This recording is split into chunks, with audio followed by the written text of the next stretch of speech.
আউযু বিল্লাহি মিনাশ শাইতানির রাজিম। বিসমিল্লাহির রহমানির রহিম। ওয়ালাউ শাআ রাব্বুকা জাআলান নাসা উম্মাতান ওয়াহিদাতান ওয়ালা ইয়াজালুনা মুখতালিফিন ইল্লা মা রাহিমা রাব্বুকা। আসসালামু আলাইকুম বন্ধুগণ, আমরা সূরা হুদের 118 এবং 119 নম্বর আয়াত দেখছি। 118 নম্বর আয়াতে বলা হচ্ছে, এবং যদি তোমার প্রতিপালক ইচ্ছা করতেন তবে তিনি সকল মানুষকে একই মতাবলম্বী করে দিতেন, কিন্তু তিনি এরূপ করেন নাই, আর তারা সদা মতভেদ করতে থাকবে। কিন্তু যার প্রতি তোমার প্রতিপালক অনুগ্রহ করবেন, ইল্লা মা রাহিমা রাব্বুকা, সে ছাড়া। আর এজন্যই তিনি তাদেরকে সৃষ্টি করেছেন, মানে আল্লাহ এই অনুগ্রহ প্রাপ্ত লোকজনকে এজন্যই সৃষ্টি করেছেন, অনুগ্রহের জন্যই সৃষ্টি করেছেন।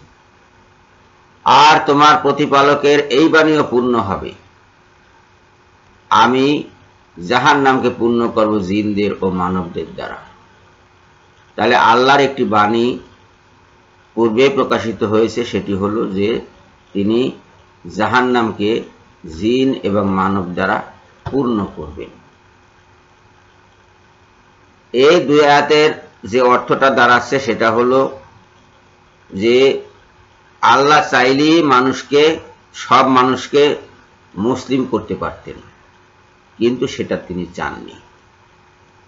তিনি মুক্তভাবে মানুষকে ছেড়ে দিয়েছেন।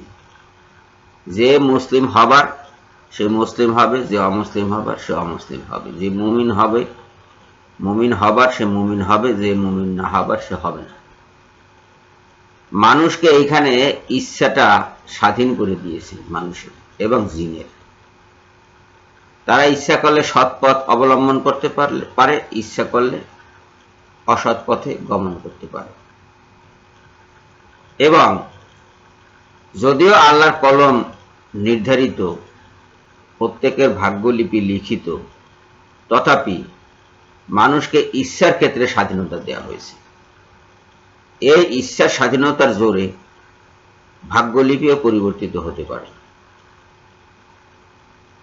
যদি সে চায়, আল্লাহর কাছে যদি প্রার্থনা করে যে আল্লাহ তাকে সৎপথে পরিচালিত করবেন, আল্লাহ তার ভাগ্যে যদি দুর্ভোগ থাকে সে দুর্ভোগ তিনি সৌভাগ্য দ্বারা পরিবর্তিত করে দিবেন, এরকম দোয়া যদি রেগুলার করতে থাকে, অর্থাৎ বিশ্বাসের সাথে এবং কর্মের সাথে যদি কোনো মানুষ চায়, তাহলে তার ভাগ্য পরিবর্তিত হতে পারে। হাদিস শরীফে বলা হয়েছে, একমাত্র দোয়া ছাড়া আর সৎকর্ম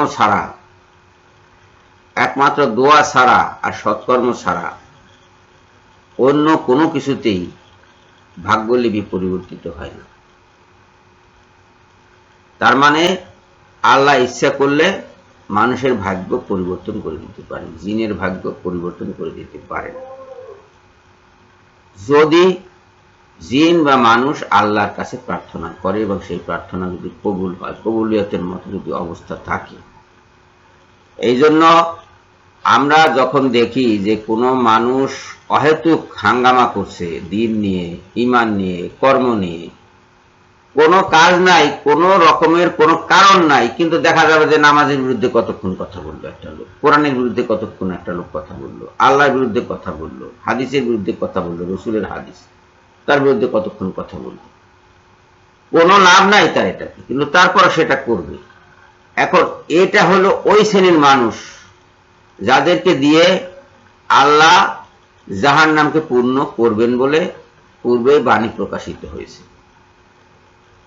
তারা এখন এদের একমাত্র উপায় হলো ফিরে আসা। যদি সৎপথে ফিরে আসে, আল্লাহ তাদের প্রতি রহম করবে।